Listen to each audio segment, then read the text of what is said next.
Okei, moikka YouTube, se on Suun tässä ja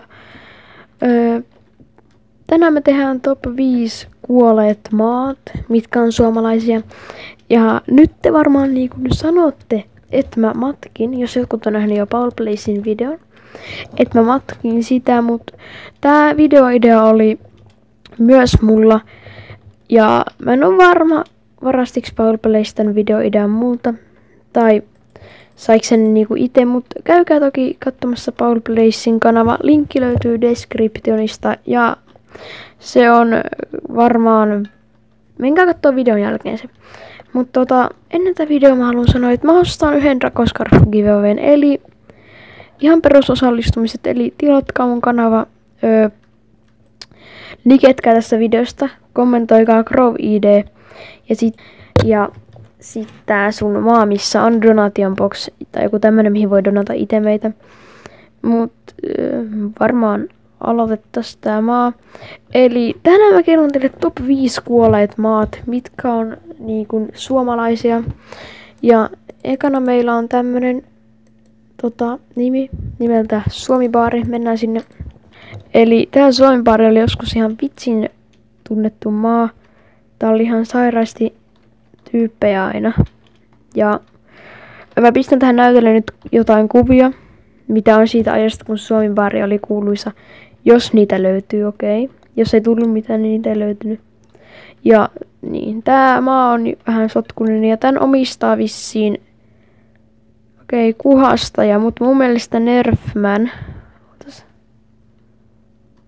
Joo, tää Nerfman omistetaan ennen, mut sit se, mä tiedän, se kai kuittas Growtopian tai sit se skämmättiin. Mä en oo tästä maasta ei oikein tietoa, miksi tää kuoli, mut jos teillä on tietoa, niin pistäkää tonne kommentteihin.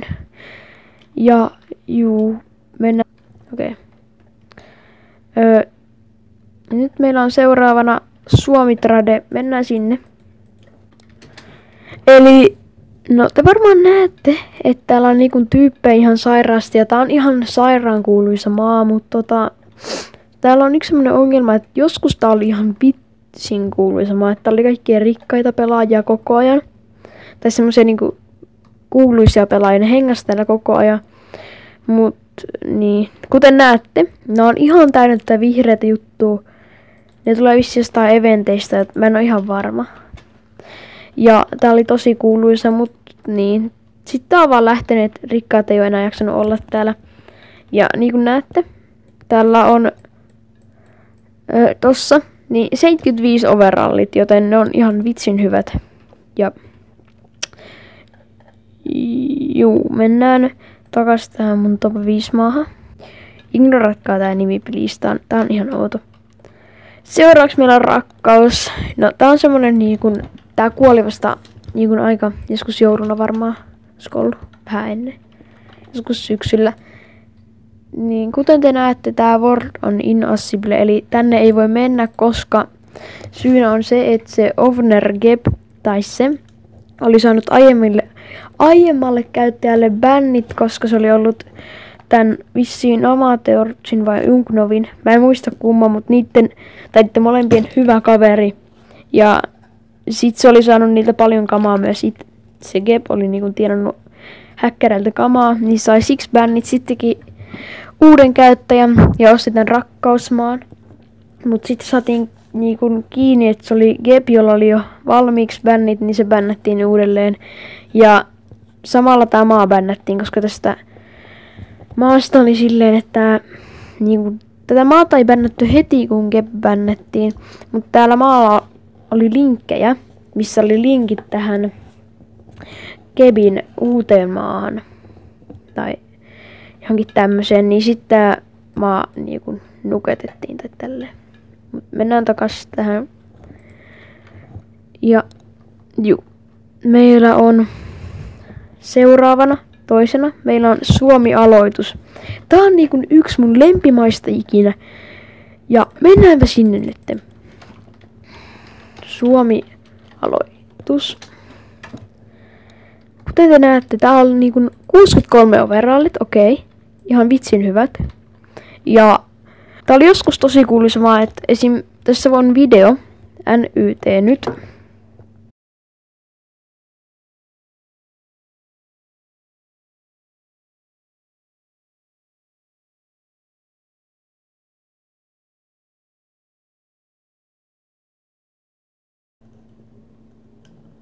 Eli kuten näitte, tämä maa oli joskus koko ajan täynnä. Tänne ei niinku mitenkään päässyt. Ja oli niinku, täällä oli vitsin kiva joskus hengailla kavereitten kanssa. Mut mua ärsyttää, kun tän vanha, tai tän nykyinenkin owner, Robert, niin siltä skämmättiin Phoenix-vinksit. Niin sit se menetti motivaation. Ja sit se oli suutuspäissään lähtenyt rieffaamaan tää maata. Ja niin mä en oo varma, onko tää on se uusi design. Ja juu, mä haluaisin, että tää maa vielä joskus syntyisi uudelleen, mut mä kerron kohta enemmän. Mennään viimeiseen. Okei, eli kuten näette, meillä on viimeisenä maasauna. Tää on kyllä ehkä mun tää aloitus Suomen jälkeen lemppari. Mennään sinne. Niin, tää oli joskus erittäin kuuluisa maa. Ja täällä oli 142 overallit, mutta ne putosi tosi paljon, kun tämä maa oli melkein vuoden ajan suljettuna, koska se owner, mä en ole varma, että se admin varmaan niinku skämmäsi jonkun, mä en muista miten se tarina meni. Se oli kai, että admin skämmäsi jonkun itemin, tai sitten siltä skämmättiin, mä en muista. Sitten se lukitsi tämän maan, ja tää owner oli jo kuitannut, niin eli Joonasu, se vanha owner, niin se pisti tähän ympärille niinku linkkejä, missä sitten pääsi maahan Suomi L. Ja niin Suomi L, nykyinen owner, se ei tehnyt sitä, mutta niin. Ja sit vihdoin joskus niinku vuoden päästä, tai tämmöstä, niin sitten tuli avaamaan nämä ovet Joonasu, mut sit se maa oli jo kerännyt kuolla. Ja mua ärsyttää, koska se oli tosi makea maa, ja täälläkin, vitsi! Mä vieläkin tulee oikein tunteenpinta, okei oikeesti, mutta tää oli joskus ihan sairaan hieno maa ja juu, nyt mennään tähän viimeiseen asiaan, eli niinku te varmaan näitte tästä videosta, niin mä pyydän niinku, että pistäkää nyt deskiin minkälaisen, tai onko teillä mitään raremaan nimiä, koska mä tuun ostamaan jonkun Suomi Plus maan. Ja siis nyt varmaan luulen, että mä teen sillä silleen, että mä myyn sinne akkeseihin, mutta mä tuskin tuun myymään sinne akkeseihin. Mulla on nyt projektina semmoinen, että mä saisin tehtyä yhtä kuuluisen maan kuin joku näistä oli joskus. Se kuulostaa aika mahdottomalta. Hei, mut mä epäilen, että voitte auttaa siinä mua. Ja mä tuun tekemään erittäin isoja giveawayta, jos me onnistutaan siinä. Mutta tää projekti on vasta ihan alussa, että mä tuun varmaan toteuttamaan tän sit, kun mä saan sen maan ja saan rakennettua sen. Mut muistakaa osallistua siihen Rakoskarf giveawayhin ja toivottavasti piditte videosta. Mä oon tehnyt nyt aika paljon näitä top 5 videoita, mutta näitä on tosi kiva tehdä. Ja näitä katsotaan paljon ja te nautitte näistä, joten miksi mä en tekisi näitä. Ja heittäkää kommentteihin, mitä haluatte nähdä seuraavan videon kait tai trollataan skämmereitä. Mä en oo vielä ihan varma, mutta juu, se ois hei!